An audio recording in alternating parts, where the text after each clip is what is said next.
हो जाए धर्मार्ग, ये टाइम ही है धर्मार्ग का। जी हाँ, मैं पिछले पौने 2 साल से धर्मार्ग नामक शीर्षक के अंतर्गत आपको आध्यात्मिक और धार्मिक विषयों को, प्रसंगों को लेकर, विचारों को लेकर के वीडियो शेयर करती हूँ।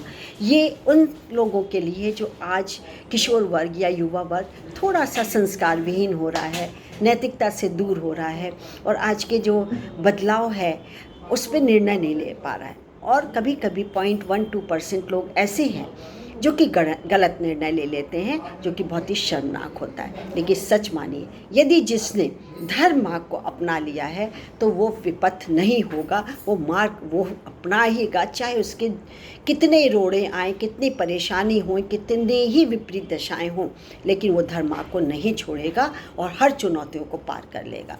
तो अच्छा ही है। तो आज का शीर्षक है सेवा भाव, और इनको हम तक पहुंचाया है श्री अशोक वाजपेयी जी। आपका नमस्कार, बहुत बहुत नमस्कार और बहुत बहुत धन्यवाद कि मैं आपकी बात जन जन तक रखती हूँ।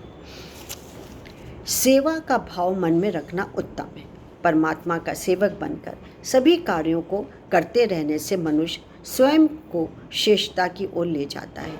इस जगत को परमात्मा का साकार रूप समझकर अपने कार्यों को इस प्रकार करता हुआ अपना जीवन यापन करना चाहिए कि वे प्रभु ही इस जगत के एकमात्र मालिक हैं और मैं उसका एक छोटा सा सेवक हूँ। ऐसा विचार मन में जागृत हो कि हर हाल में परमात्मा के आदेशों का पालन करता हुआ अपना जीवन जिया जाए। इस संसार में आकर मनुष्य को मालिक समझने की भूल कदापि नहीं करनी चाहिए।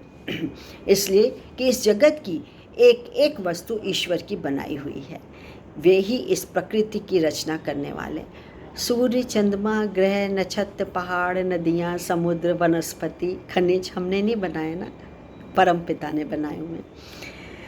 फिर भी वे ही इस प्रकृति की रचना को क्षण भर में नष्ट कर सकते हैं और पल भर में एक नई रचना को पुनः रच सकते हैं। उस सामर्थ्यवान ईश्वर के हाथ में सभी कुछ है। जो इस सत्य को न समझने की भूल करते हैं, स्वयं को सर्वशक्तिमान मानने लगते हैं। वे मनुष्य दंड के पात्र बनते हैं। उनकी समझ के अनुसार यह संसार उनकी जागीर है। उनकी परमात्मा के सर्वशक्तिमान और सर्व सामर्थ्यवान है।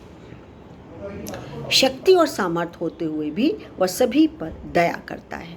वह दया का सागर है, प्रेम का भंडार है। उससे कोई प्रीति करे न करे, वह सबसे प्रीति करता है। ऐसे प्रभु को सब कुछ सौंपकर मात्र उनका सेवक बन जाना ही श्रेष्ठ है। भगवान तो अपने सेवक पर अति प्रीति रखते हैं। भगवान के चरणों में मन लगाकर उनकी सेवा में तत्पर रहने का भाव अति उत्तम है। सारे संसार का सुख मिल जाए, यहाँ तक कि यदि तीनों लोगों का राज भी मिल जाए तो भी भगवान का सेवक बनना उचित होगा, ऑब्वियसली। लक्ष्मण जी ने भगवान की सेवा का व्रत लिया। हनुमान जी भगवान के नित्य सेवक बन गए।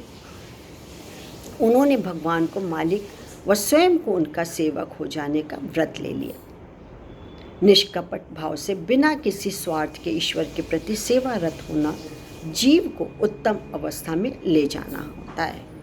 इस संसार में बिना किसी स्वार्थ व दिखावे के सभी में ईश्वर का दर्शन करता हुआ परमात्मा की सेवा करने का भाव रखकर समाज में असहाय, निर्धन तथा रोगी आदि की सहायता करते रहना चाहिए। यही उस परमात्मा की सच्ची सेवा कहलाएगी। पुनः एक बार कोटि कोटि धन्यवाद वाजपेयी जी कि आपने बहुत अच्छी बात सरलता से हम तक पहुंचाई है और हम सब लाभान्वित हो गए। मेरे श्रोताओं, मेरे प्रिय दोस्तों, यदि आप सुन रहे हो तो लाइक और शेयर करना नहीं भूलिएगा, आगे बढ़ाइएगा, सभी लाभान्वित हों। फिर मैं एक आध्यात्मिक और धार्मिक प्रसंग को लेकर धर्मार्ग वीडियो लेकर के आऊँगी। तब तक के लिए आज्ञा दीजिए। मैं डॉक्टर मंजू जैन, मेरा आपको नमस्कार। मैं retired associate professor from SN saint degree college का। आज के लिए बस इतना ही। Thank you.